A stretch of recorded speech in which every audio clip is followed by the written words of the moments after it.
Halo Mario Booster, selamat datang kembali di channel Mario Angelo. Di video kali ini kita akan bahas mengenai ending dan juga post credit scene untuk film Superman tisu James Gunn, yang dimana ternyata film pertama bukan DC Chapter 1 Gods and Monsters ini memiliki ending yang penuh misteri dan akan mengarah kepada masa depan DC Universe karya James Gunn. Seperti apa hasilnya? Yuk kita bahas. So Mario Booster, let's break down this video.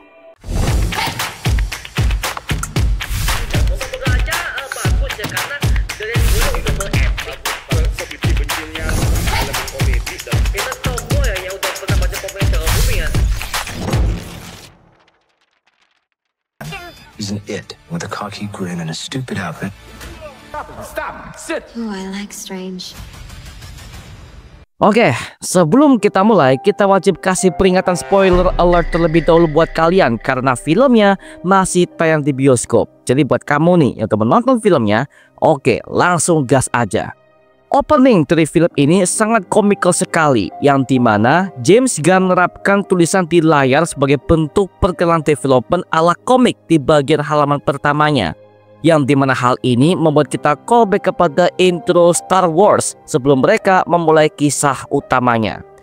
Dan ternyata terungkap bahwa di DC James Gunn ini sejak 3 milenium yang lalu untuk memulai sebuah era antara para dewa dan juga para monster, yang dimana hal ini sesuai dengan tema utama DCU yaitu Gods and Monsters, dan juga adanya kemunculan para metahuman di universe ini ya, yang dimana metahuman ini merupakan istilah kata untuk para manusia dengan berkekuatan super di DC Universe ini, dan nama ini pertama kali diucapkan oleh Amanda Waller yang diperankan oleh Viola Davis, yang dimana kemunculannya udah pernah ada pertama kali di filmnya The Suicide Squad sampai kepada animasi Creature Commandos di HBO Max kemarin. Lalu akhirnya James Gunn juga mengungkapkan bahwa ternyata Superman di universe ini udah beroperasi selama 3 tahun. Jadi semua orang udah tahu siapakah dia, apa motivasinya, dan bagaimana dia bisa menjadi superhero untuk menyelamatkan berbagai macam orang di seluruh dunia.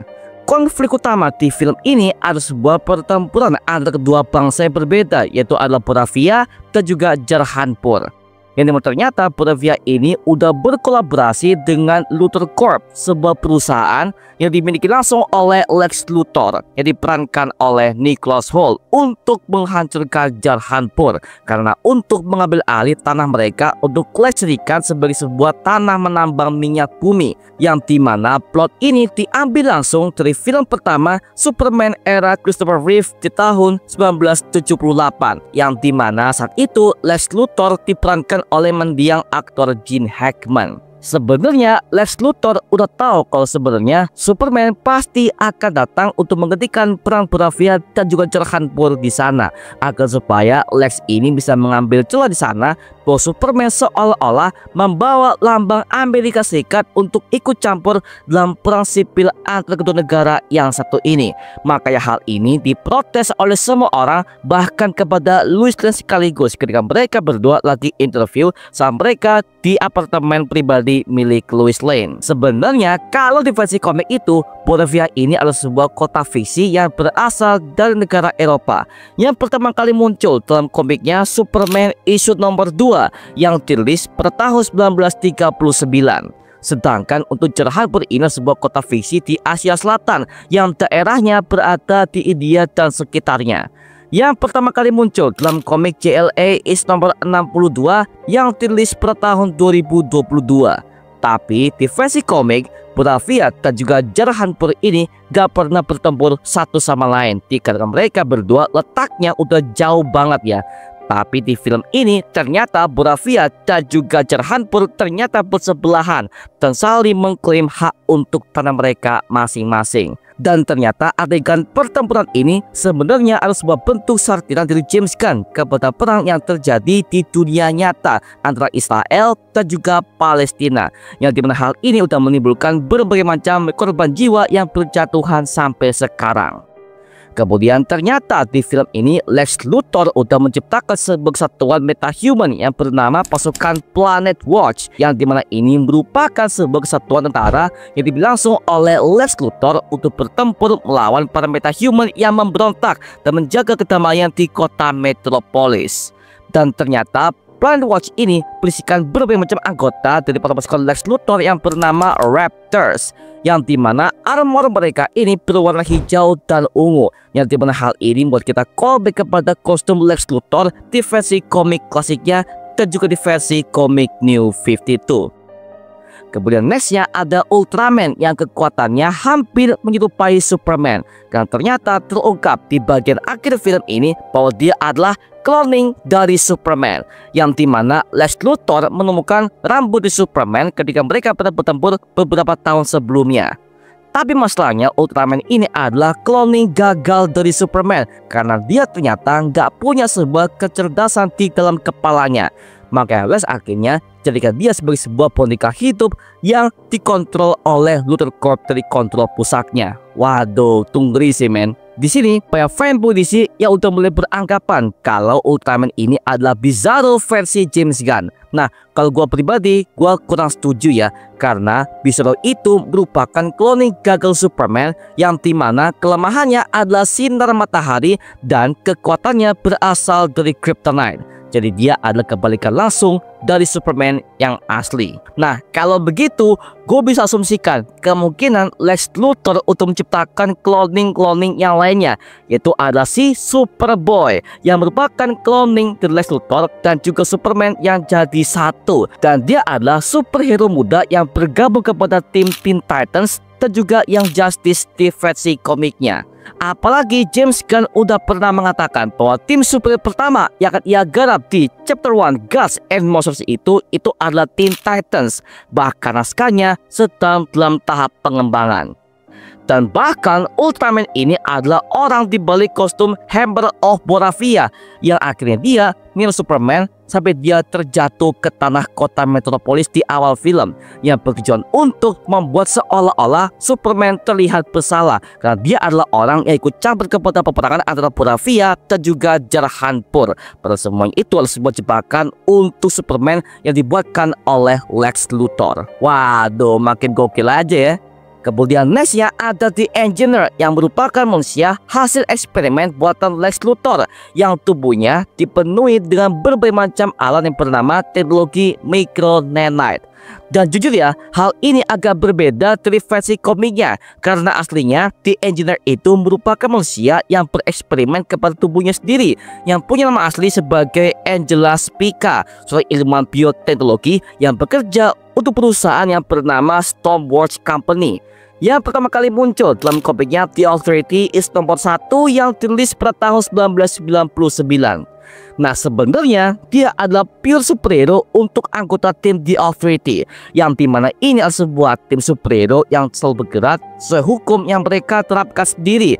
Jadi mereka adalah tim superhero yang membunuh semua lawan-lawannya dengan cara yang brutal dan gak patuh kepada pemerintah negaranya sendiri, yang dimana kisah ini akan siap digarap oleh James Gunn kepada Chapter 1 DC Gods and Monsters dalam bentuk film live action mendatang. Di sini gue udah curiga kedepannya mungkin untuk project The Authority ini ya, mungkin saja mereka semua adalah manusia yang menjadi bahan eksperimen dari Lex Luthor yang akan berkhianat, karena mungkin saja semua anggotanya adalah mereka-mereka ini yang tertahan di pocket dimension milik Lex Luthor, yang dimana ini merupakan sebuah dimensi interdimensional yang terhubung di satu tempat ke tempat yang lainnya. Tapi ya, kalau di versi komik, pocket dimensi itu ada bahaya banget. Yang dimana intinya adalah sebuah celah dimensi lain yang dihuni oleh berbagai macam makhluk-makhluk aneh seperti kayak penyihir, monster, iblis, dan yang lain sebagainya. Makanya dalam dunia komik DC itu, untuk pocket dimensi itu ada bahaya banget. Contohnya itu adalah Phantom Zone yang merupakan sebuah dimensi penjara untuk mengurung semua peralatan Kryptonian yang dibuatkan oleh Jor-El, ayah kandung Superman. Kemudian nextnya ada The Rock of Eternity yang merupakan sebuah dimensi yang dikuasai banyak penyihir yang mewakili kekuatan Shazam. Nah, sedangkan untuk versi Bisu James Gunn ini seperti ini sebuah celah dimensi buatan yang dibuatkan oleh Lex Luthor untuk mengurus semua orang-orang yang pernah menyinggung dirinya. Karena kita bisa melihat di penjara ini ternyata penuh berbagai macam tahanan perang, tokoh politiknya bermasalah, dan juga bahkan mantan pacar Lex yang juga berkhianat di film Superman yang satu ini. Waduh, makin gokil aja ya. Wrap it up. Good luck with that. They chose him. Let them die. Kemudian nextnya kita bertemu dengan tokoh perempuan yang sangat annoying yang bernama Eve Teschmacher, yang dimana dari awal kemunculannya itu adalah perempuan yang suka selfie sendiri, dan ternyata semua ini adalah sebuah jebakan yang ia rencanakan dan ia bangun bersama dengan Jimmy Olsen, selingkuhannya sendiri, yang ternyata Jimmy ini merupakan karyawan yang bekerja untuk Daily Planet di kota metropolis yang satu ini ya. Nah, by the way, Eve Teschmacher ini merupakan tokoh original yang pernah tampil dalam film pertamanya Superman tahun 78, yang dimana dulu dia diperankan oleh Valerie Perrin. Kemudian nextnya kita akan membahas mengenai makna dari pesan kedua orang tua Kal-El alias Superman di Benteng Fortress of Skeleton, karena memang ini sebuah tema utama yang diangkat ke film oleh James Gunn yang satu ini. Seperti yang kita tahu ya, bahwa Krypton itu sudah hancur bertahun-tahun yang lalu karena kiamat yang terjadi di sana. Dan akhirnya kedua orang tua Kal-El yaitu Jor-El dan juga Lara Lorfan ini mengirimkan putra mereka yaitu Kal-El untuk mendarat ke bumi. Dan tibalah dia di suatu kota kecil yang bernama Smallville yang diselamatkan oleh pasangan tua petani yaitu Martha dan juga Jonathan Kent. Dan ternyata isi pesan dari kedua orang tua si Kal-El ini mengalami kerusakan dari tengah sampai ke akhir video, yang dimana ini dikarenakan terkena gesekan atmosfer di situ ya. Makanya Superman hanya tahu setengah dari isi pesan video tersebut. Tapi ketika di engineer udah memperbaiki semua isi video itu, ternyata isi pesan di video itu membuat satu dunia gempar bahwa Superman punya misi rahasia untuk menaklukkan bumi sebagai penguasa yang diktator, yang dimana pesan ini membuat kita callback kepada Smallville series ketika Jor-El pertama kali menemui Clark Kent dari pesawatnya dan memberikan pesan ancaman ini kepadanya. So, you be God among men. I think I was sent here to conquer. What kind of planet am I from? Is that the kind of person I will become? Dari sini bisa aku asumsikan bahwa isi video tengah sampai ke akhir itu adalah sebuah video yang dipalsukan oleh Lex Luthor. Karena kita bisa melihat dari awal sampai kepada tengah video itu suara Jor-El sangatlah kalem dan juga bijak. Tapi ketika masuk kepada dari tengah sampai kepada akhir video, suaranya jadi ngegas dan juga berbeda sekali. Sepertinya Lex Luthor pakai teknologi AI untuk memasukkan video tersebut dengan mudah untuk menjebak Superman. Bahkan Lex Luthor juga mengklaim bahwa dia udah pakai jasa 30 orang penerjemah ahli untuk menerjemahkan semua isi video itu.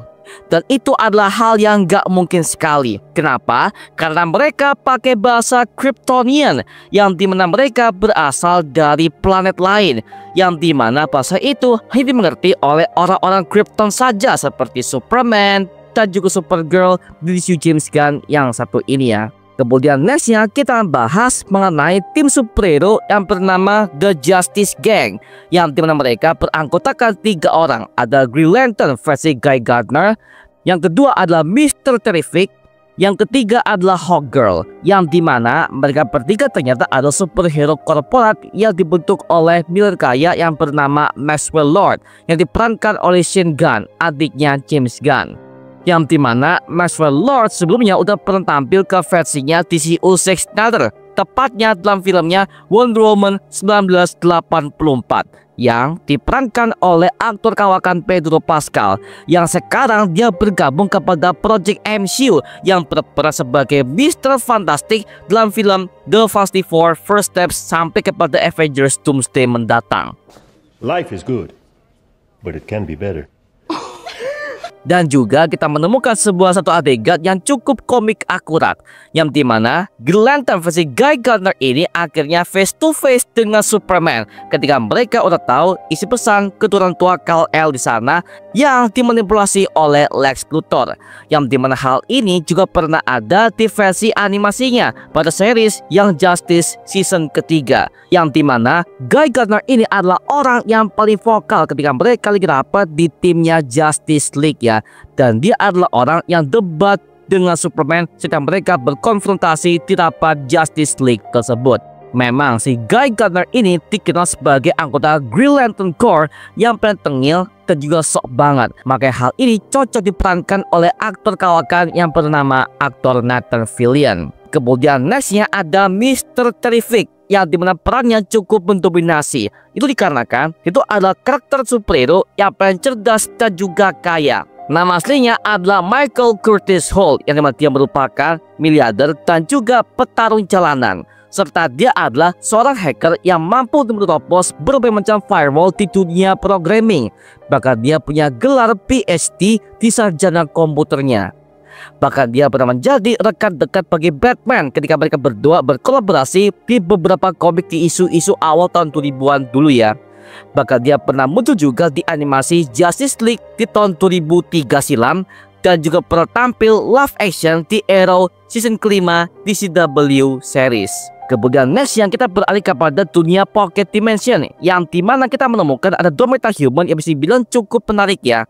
Yang pertama adalah Metamorpho yang diperankan oleh Anthony Carrigan, yang dimana dia merupakan metahuman yang bisa membentuknya menjadi sebuah elemen yang ia kuasai. Contohnya adalah Kryptonite ketika dia melemahkan Superman atas perintah dari Lex Luthor karena anaknya Joey yang masih bayi disandera oleh Lex di seberang penjaranya tersebut. Nah, sebenarnya Metamorpho ini pertama kali muncul dalam komiknya Batman The Brave and Bold is nomor 57 yang dirilis per tahun 1965, yang dimana nama aslinya adalah Rex Mason yang merupakan tentara bayaran yang bekerja untuk Simon Stagg alias Stagg Industries. Suatu hari, Rex itu ditugaskan ke Mesir untuk menemukan sebuah artefak yang bernama Orb of Ra, yang dimana artefak itulah yang mengubahnya menjadi sosok Metamorpho, yang dimana Metamorpho ini punya kemampuan untuk bisa mengubah tubuhnya menjadi berbagai macam elemen apa saja yang mengandung senyawa kimia,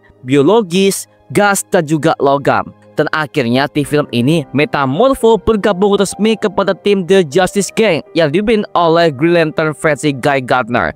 Jadi totalnya sudah ada 4 orang yang bergabung kepada tim The Justice Gang tersebut. Kemudian nextnya ada anaknya, yaitu Joy Mason, yang pertama kali muncul dalam komiknya Outsiders issue nomor 5 yang dirilis pada tahun 2003. Nah, Joy ini adalah anak dari Rex Mason dan juga kekasihnya Xavier Stagg alias anaknya Simon Stagg. Yang dimana Joy ini lahir dengan bentuk tubuh yang sangat aneh dan gak stabil, dan tampaknya terbuat dari zat kimia yang tidak normal. Bahkan dia adalah rekan dekat bagi Superboy ketika mereka menjadi bahan eksperimen untuk Lex Luthor di Catmus Lab di versi komiknya ya. Kemudian di endingnya kita bisa melihat karena Pocket Dimension udah nggak stabil, akhirnya robeklah semua antar realitas sehingga terbentuklah sebuah black hole di bawah tanah tersebut. Yang dimana hal ini membuat kita callback kepada serial The Flash di season pertamanya, yang dimana ketika The Flash buka portal antar dimensi ini, akhirnya muncullah sebuah peristiwa yang bernama Singularity, yang dimana black hole muncul di tengah kota Central City dikarenakan portalnya terlalu lama dibuka di sana ya. Lalu di endingnya akhirnya Superman mengatakan bahwa dia juga punya kelemahan seperti manusia, dia pernah gagal dan bahkan sering kena masalah, dan itulah yang Lex itu akhirnya kalah dari dia. Sebenarnya kita menemukan sebuah alasan jelas kenapa Lex Luthor benci kepada Superman, karena cuman masalah iri dengki saja. Karena Lex ini melihat itu adalah alien yang bisa mengancam satu dunia, tapi kenapa dia bisa dipuji oleh banyak orang?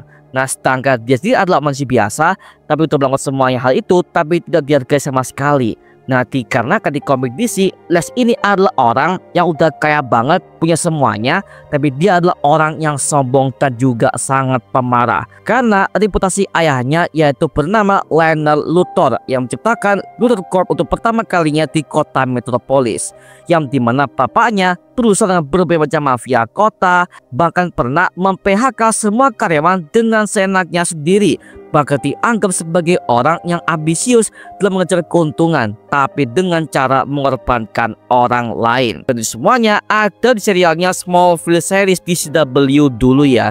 Dan sepertinya di versi di James Gunn ini, mungkin untuk si tokoh Lionel Luthor mungkin akan hadir di versi film ini ya, untuk menjelaskan bagaimanakah psikologi dari Lex Luthor di film Superman karya James Gunn ini ya. What you're looking at is the most powerful being. Get back to the fray. Lalu di bagian ending kita menemukan ada cameo baru, yaitu ada Supergirl alias Kara Zor-El yang diperankan oleh Emilia Alcock, yang dimana ternyata dia menjemput anjingnya yaitu Crypto untuk ia bawa ke planet lain untuk berpesta bersama di sana ya. Yang dimana kita bisa melihat Supergirl di versi di James Gunn ini persis dengan versi komik karya Tom King, yaitu komiknya Supergirl Woman of Tomorrow. Tapi sepertinya konsep plot ceritanya tidak akan dibuatkan sama dark seperti komik itu ya, dikarenakan vibe Supergirl di versi di James Gunn ini kerasa fun dan juga penuh senyuman seperti di versi klasiknya di era tahun 1990-an dulu ya, dan juga di versinya Melissa Benoist di serialnya CW Arrowverse dulu. Jadi sepertinya kisahnya akan lanjut kepada filmnya Supergirl Woman of Tomorrow, yang dimana kita akan dibangun sebagai kisah Supergirl yang berpetualang ke luar angkasa dan berpesta ke berbagai macam planet, dan akan melawan Lobo yang diperankan oleh aktor Jason Momoa, mantan pemeran Aquaman di DCU dulu ya. Dan juga ini akan berlanjut kepada serialnya Peacemaker season kedua, yang dimana ini akan bahas mengenai Pocket Dimension kembali ya, yang dimana project ini akan siap tayang pada bulan Agustus tahun 2025 di HBO Max nanti ya. Wow, mantep banget sih. Nah, sekarang gua serahkan kepada kalian, gimana pendapat kalian mengenai video breakdown yang satu ini? Tuliskan pendapat kamu di kolom komentar di bawah dan kita bisa diskusikan bareng seperti biasanya, oke? Itu mengenai video kali ini, coba like, komen, dan juga subscribe untuk mendukung gua membuat video mendidik dan menghibur kalian semua. Karena gua janji, sebisa mungkin gua akan buatkan video seperti lagi untuk kalian semua. Dan jangan lupa untuk follow semua sosial media kita seperti Instagram dan juga TikTok kita ya. Linknya tuh siapkan di kolom deskripsi di bawah, karena situ kita juga update baru berbagai macam konten terbaru untuk kalian semua. Dan buat kamu nih yang pengen join komunitas, langsung aja join di grup WA kita namanya Mario Booster Official. Linknya untuk gue siapkan di kolom deskripsi di bawah. Dan sampai ketemu di video berikutnya. Adios dan thank you semuanya. Dadah.